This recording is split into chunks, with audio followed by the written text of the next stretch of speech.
everybody? This is episode 17 of the Clean Hamster podcast, and I am Dean Hebsher, and I'm finally recording another episode of my podcast because I didn't do it for a while, but life's pretty good.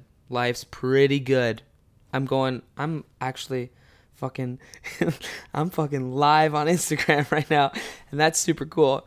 And I don't have time to reply to anything that you guys are saying because I got this podcast that's happening right now. And there's a lot of cool shit that's going on in my life. Just to name a few things, still blowing the fuck up on social media because of videos I've done with Curtis. So that's pretty sick. And it's hard to like, I can't really describe it in any other way except like, I'm blowing the fuck up. That's it. I'm blowing the fuck up. I just am, and it's pretty neat, and I'm gonna try my best to just keep things going and keep pumping content and whatnot and shit. You know what I'm saying? But yeah, I'm gonna talk about some good shit. I'm gonna end this this live thing in a little bit, but I just wanted to show people who give a fuck that I'm recording and I'm doing my damn thing, and that's what's up. But yeah, I'm sure most of you know that my best friend Curtis is going on tour with his buddies, Drew and Danny, and, they have a show in New York on September 11th. Good date. And, it's going to be funny no matter what. It's going to be a great comedy show, but, I'm going to go to that one. I'm going to be at that one. I'm not going to perform. It's not my shit. It's not my thing. It's not my tour, but, I'm going to be there. I'm going to be there. Because I really want to be there. And it's going to be a lot of fucking fun, man. And I'm also going to be at his Toronto show, obviously, because that's where I live. That's where I reside. And life's good. And it's all good. And I'm super busy with work. I'm tired all the goddamn time. My laundry's piling up, no shit, because I'm 23 and I still need to get it the fuck together. And people who I work with they're still making me laugh. They're still making me angry. I had a fucking man, holy shit. I had a show on Sunday, and one of my friends that I work with man, this is gonna start happening a lot. Like, some of my friends, I talk about on this, and they end up hearing about it, and they're like, "Were you fucking shit talking me on your podcast?" And I'm like, "No, I didn't use your name, but yeah, that story was about you, right? That's how that goes." And then they have to, and then I get a passive aggressive text or a face to face, "Yeah, well, I heard what you said and it was pretty inaccurate," and I'm like, ugh, well, it wasn't. It is what happens. And I don't. The only thing I exaggerate is my tone, but every story I tell here is true, man. But that's gonna start happening because, like I said before, I'm blowing the fuck up. It's pretty neat, but yeah, it's pretty good. Yeah. But something happened before a stand-up show that I did with Curtis and Jacob on Sunday downtown. It was really great. A lot of people showed up. It was so much fun. Okay, so I don't know why, but I do know why. This makes me very angry.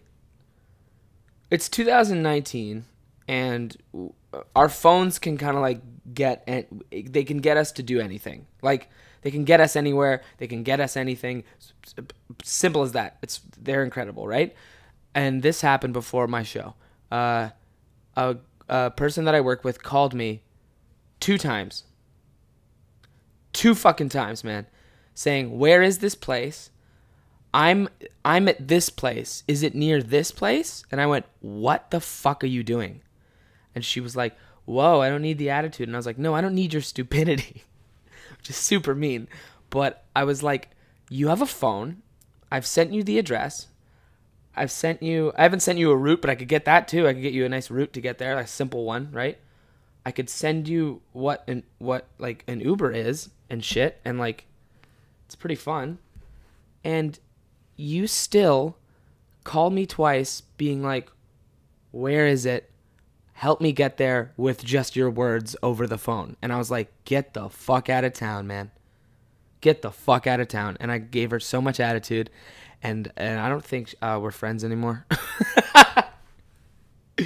But yeah, that's what's up. I was like, you have a phone? Type in the address and use it. Like, I was so angry. I was so pissed off. And fucking, man.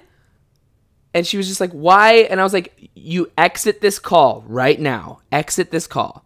Go to Maps. Every iPhone has one. I'm sure Samsungs have a similar thing, but shittier because they're Samsungs. And you type in the address that I sent you. And then that's it. And then that's you doing your part. Isn't it? That's you doing your fucking part. That's what's up, man. And obviously they didn't come to the show because I gave them hella attitude beforehand. Fuck, man. That's what's up. That's the first story of this episode of this podcast. But so yeah. Yeah. She definitely, I'm going to have to see her at work, to be honest. And she's going to be like, "Hey." And oh fuck, and I even texted her saying, "Hey, did you find the place okay?" Like 2 days after. Cuz I'm a motherfucker. I am. I really am. I'm a widow motherfucker. Ooh. All right. I'm gonna sip my coffee. I'm a widow motherfucker. Excuse me, teacher, can I go to the bathroom? Because I've been a widow motherfucker. Hey! Alright. I wanted to talk about a lot of things today. Oh, geez. One of the top comments on everything I do is do ASMR. I'm thinking about it, okay? But not right now. But anyway, I was going to talk about a lot of cool shit. I wanted to talk about, like, what made me like this, basically. Besides the people that raised me, my parents, besides my upbringing and the whatever I had to go through and all that bullshit. But like some people that I went to school with are they get credit for who I am. Like Curtis and Jacob, they get credit for what I do, for who I am, like, you know what I mean, for how I behave and like my sense of humor, shit like that. Like they get a little chunk because I hung around with them for fucking 3 years, right?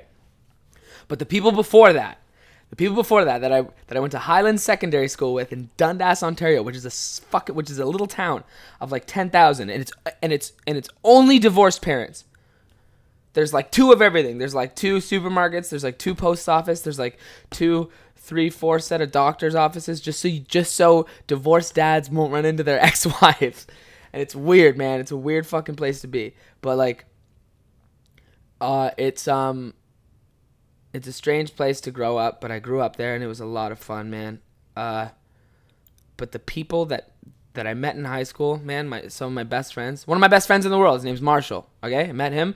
He's a big, tall, gangly fucking idiot, and he's one of the funniest guys I've ever met. And he used to do the funniest shit ever, and it broke my brain to where like it opened it up, and like I realized like, oh, you can do that insane shit and still like make other people laugh. Because I was fucking crying laughing while other people were like jaw dropped, shocked at what he was doing, and I was like, this is fucking awesome. He had it figured out. He was 17 years old, 18 years old, and he completely shed all ego just to make some people laugh, just to make like if a group of 100 people were around, 50 of them would laugh, and half of them would be like, that guy's out of his fucking mind. And I was like, I want that shit, man.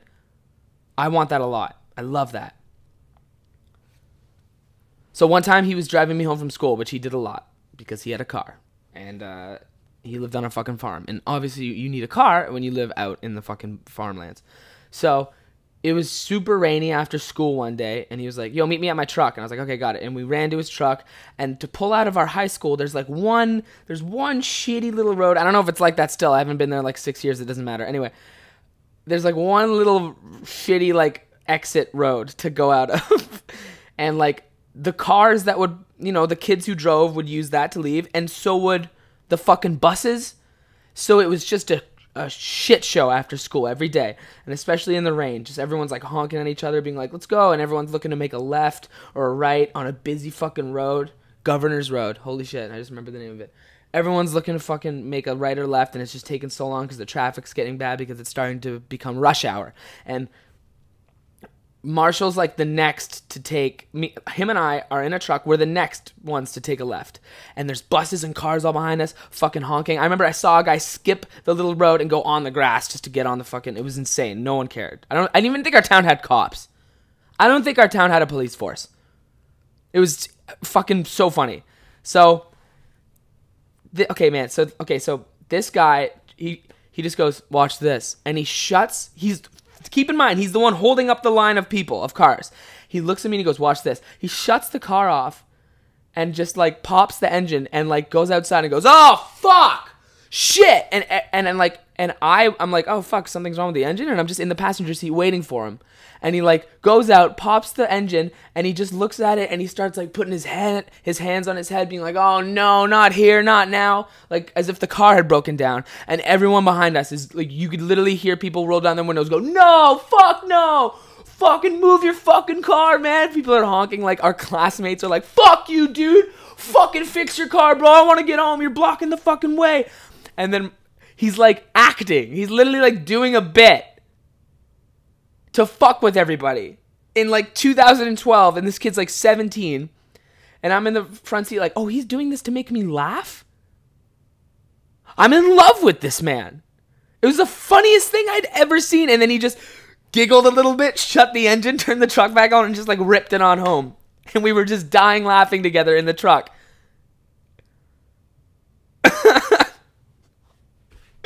It was so funny, man.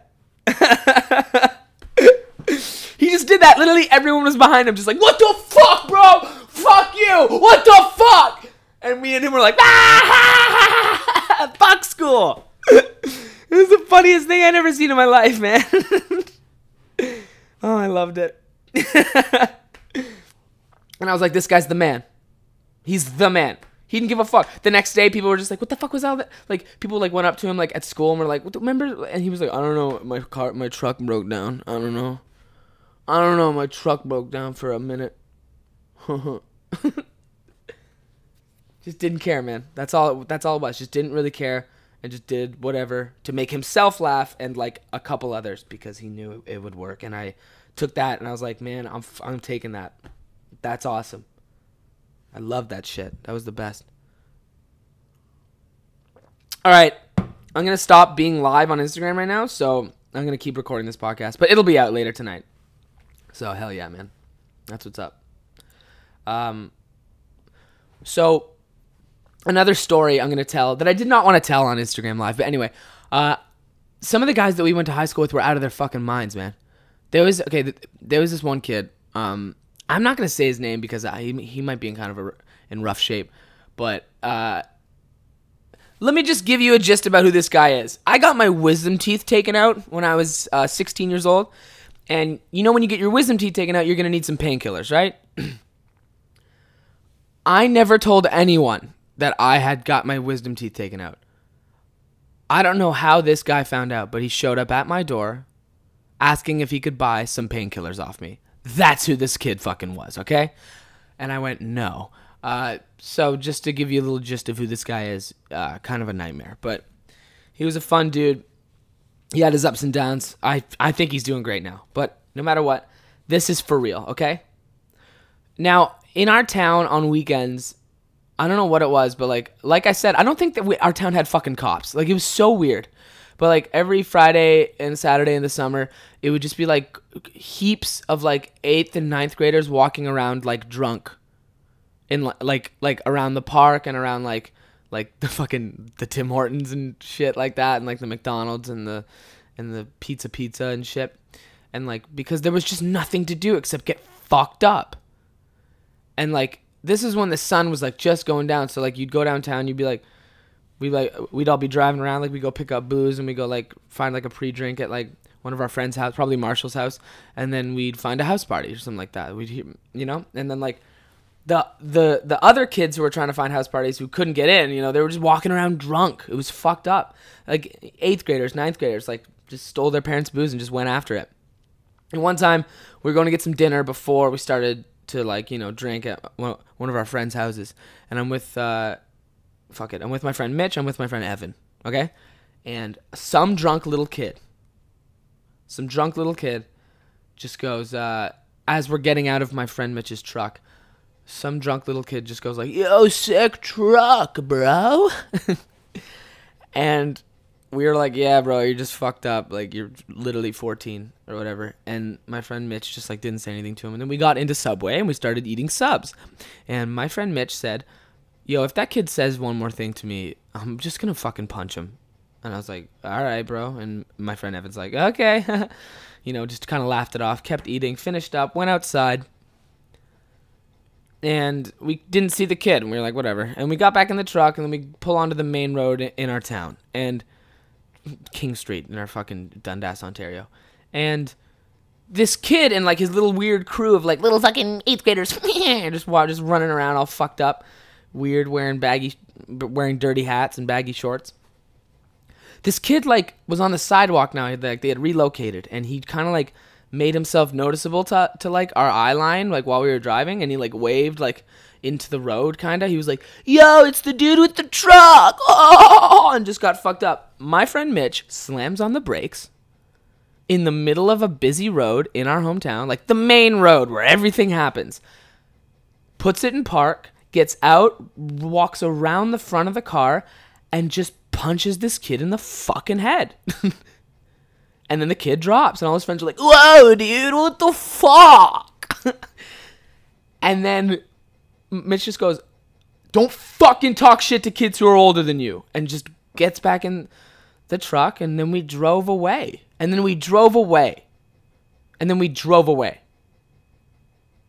And I'm in the middle. I'm always in the middle seat, by the way. I was in the middle seat every time. Holy shit, my fucking life was spent in the middle seat with friends in cars. Oh my God. That's all I am. I'm one big middle seat. I'm one big middle seat. Fuck, man. And that's not the point of the story. But, yeah. That's what's up, man.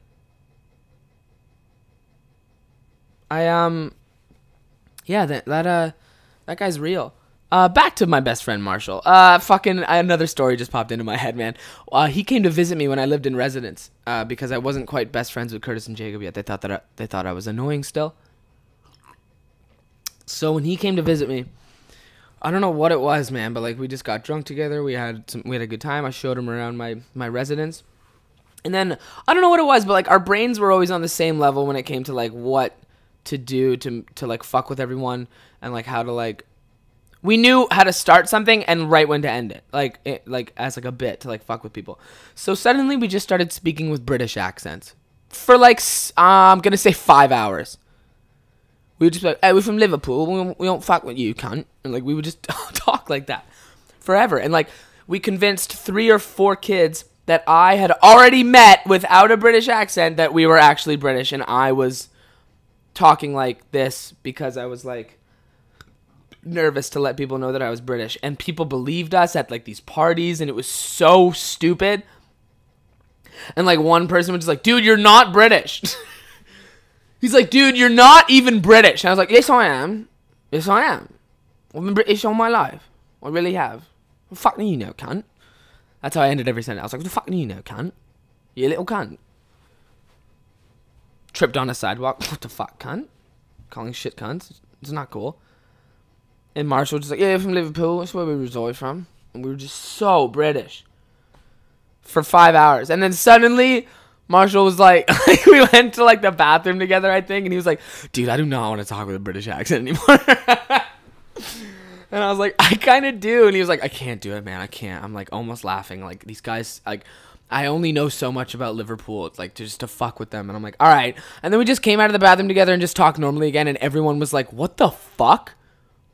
Like we literally did it for 5 hours.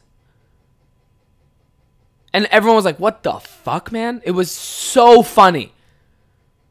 People were like, "Dude, like, that's not cool, man." And I was like, "How?" They're like, "You can't just pretend to be." I was like, "I do whatever I want. I'm not even British."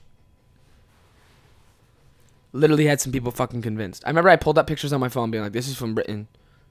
This is what he shows a Titan. Just lied. What? They don't know shit. All these kids were from small town Ontario too. They don't know shit. They believed anything. I was a British kid. I'm British. I am. I'm from fucking Liverpool, cunt. It's the only sentence I know how to say. Ah, fuck, that was funny, man. Just messing with people. Because like it's like almost like insulting. Like they were just like, fuck you guys. And we were like, we actually didn't do anything to you personally. But they were still like, fuck you guys. You guys are dicks. And we were like, no, not really. No, not entirely. Because what did we really do that was mean? We just fucked around, man. It was for us. It wasn't for you. Selfish behavior, really, if you think about it. So fun, man. All right. I'm good, man. I wanted to tell you guys those stories. I really did. I really, really did. I'm still gonna be I'm still planning out the merch that I want to create. I'm still planning out how I want to film this and make it a YouTube series because I like doing. I could easily do 20-minute video podcasts. I'm still trying to figure all that out. There's a lot of stuff that's going on in my life right now. It's pretty fucking overwhelming when it comes to like every time I open my phone. And it's amazing. But no matter what, I have things planned out and I'm excited. And no matter what, I appreciate every single one of you for listening to this. I could not be happier. I still, no matter what, owe Curtis a lot. He really did give me that extra push when it came to this clout, I guess, for lack of a better term. And I'm not gonna waste your guys' time. I'm gonna bring the laughs. I'm gonna bring it no matter what. I love all you guys.